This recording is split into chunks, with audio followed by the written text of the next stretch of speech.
helping me? We're gonna meal prep some food. What you got there? You got a cookie? I don't think you want to be eating that just yet. So muscular, baby. I'm getting a tricep definition when I flex my bicep. That means that my arms are almost big now. 20 inches. YouTube! What's going on? This is my first time in front of the camera since we started this little YouTube channel, but I'm David's wife. Kate Kampfe. If you don't know who I am. And she's going to Washington, D.C. for a few days, and we are going to show you how you can travel and prep and still stay on your fitness and nutrition goals. Yes, so my sister's getting married, so we're gonna go wedding dress shopping, but I'm trying to stay on track with all my food.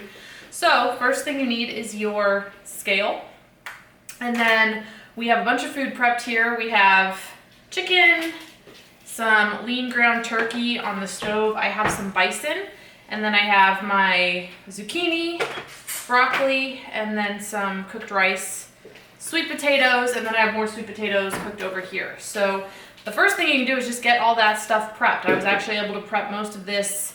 I prepped the vegetables last night, just threw them in the oven and roasted them, and then this morning that's Riley, our daughter screaming over there. But this morning I prepped more sweet potatoes, rice, and then just sauteed up the ground turkey and bison. So overall, if you do a little bit at a time, it doesn't take a lot. And so now is the time where you just have to kind of put it all together. Yeah, you want to make sure it's cooled, and she flies out tomorrow, so you want to do it a day before, because we're going to end up putting these in Ziploc bags, and then we're going to freeze them overnight. Now, she's 24 hours away from flying out, so we're going to make sure that these are all cooled, and then they get frozen, so they can freeze overnight, so she can travel with them, get to the hotel, put them in the refrigerator, and you can put some in your bag when you fly, and you can take them out and you can eat them because they'll defrost throughout the day. Yeah, so usually I'll have 1 or 2 meals just in the fridge, and I pull those and I put them in my purse or my bag, and then I might grab one kind of frozen meal, and then I might eat that if my travel time is a little bit longer, so by the time it's defrosted, it's good. And then everything else I just keep frozen until we can get to either the hotel or wherever you're staying. And not all hotels are gonna have a refrigerator, so you wanna make sure you call ahead of time. And also, not all hotels are gonna have microwaves, but all hotels will have microwaves on the floor. Personally, in our house, we will say we don't own a microwave.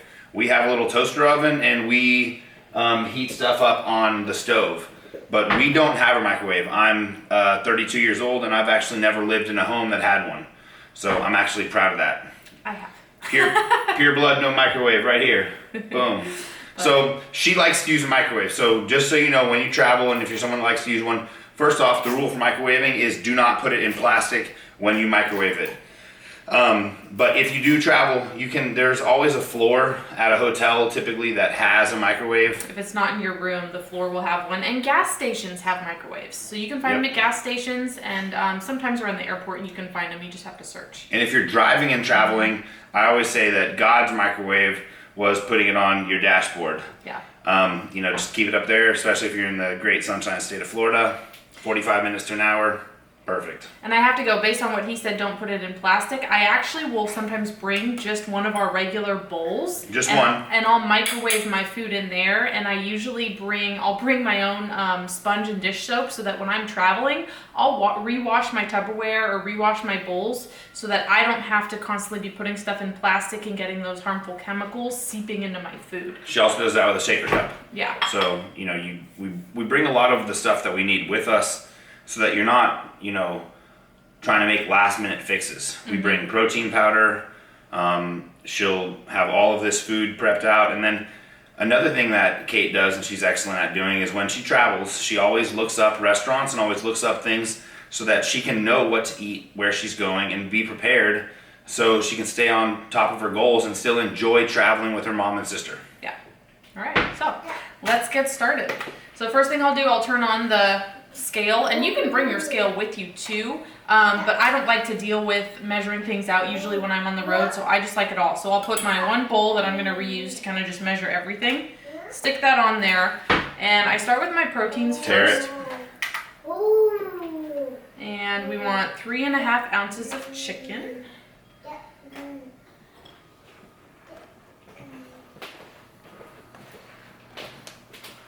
Three and a half. I'd rather go a little bit over because I like my food. So there's my little over 3.5 ounces of chicken, and we'll stick that in a plastic bag.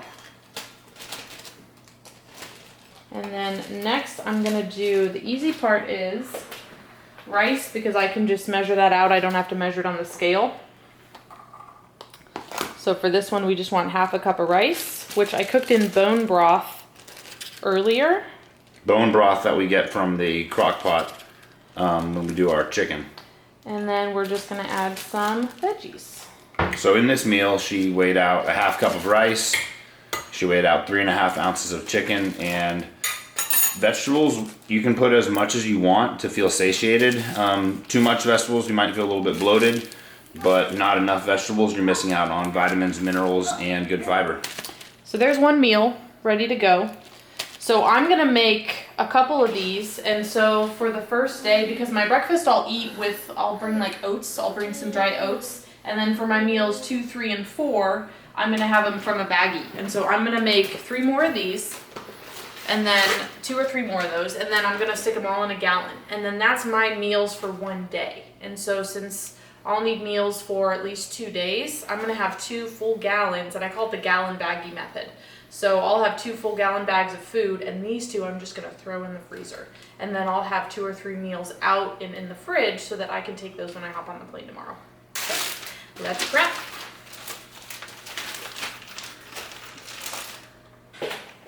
I hope you guys enjoy this video.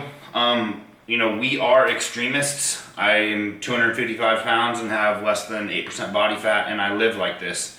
I don't have to do anything crazy because I lived very strict, which my strict might be crazy to you. However, if you want extreme results, if you want to be a premier athlete and successful on any level, you gotta be a little bit crazy and really determined and really diligent.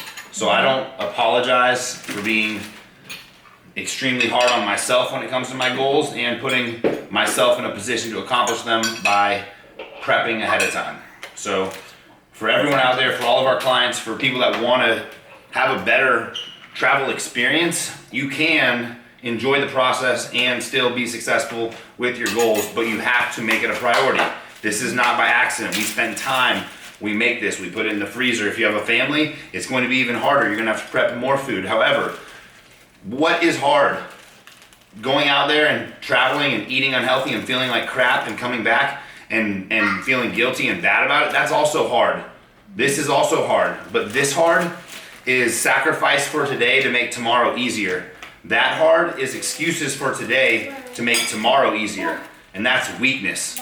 That's cutting corners, that's bullshit. If you wanna get healthy, you wanna get fit, you have to do everything right, even the small things, and that starts with what you put in your body and what you put in your mind. So meal prep.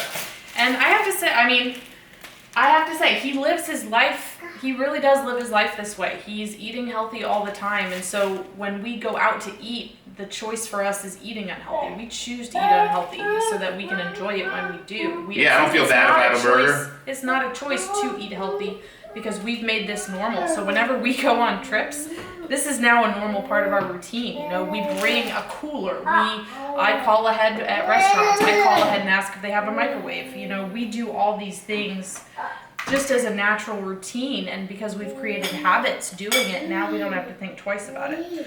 You guys don't realize how convenient eating out is, but how detrimental it is to your overall goal. All the crappy oils they use, all the processed preservatives they use, all that stuff is for their margins and for their cash supply at your expense and at your health. And I'm sorry if that offends you. Your feel-good story of eating carnival food and having a 6% body is not real unless you're malnourished. And you don't want to be that either. So we live in a society that has obese people that are malnourished.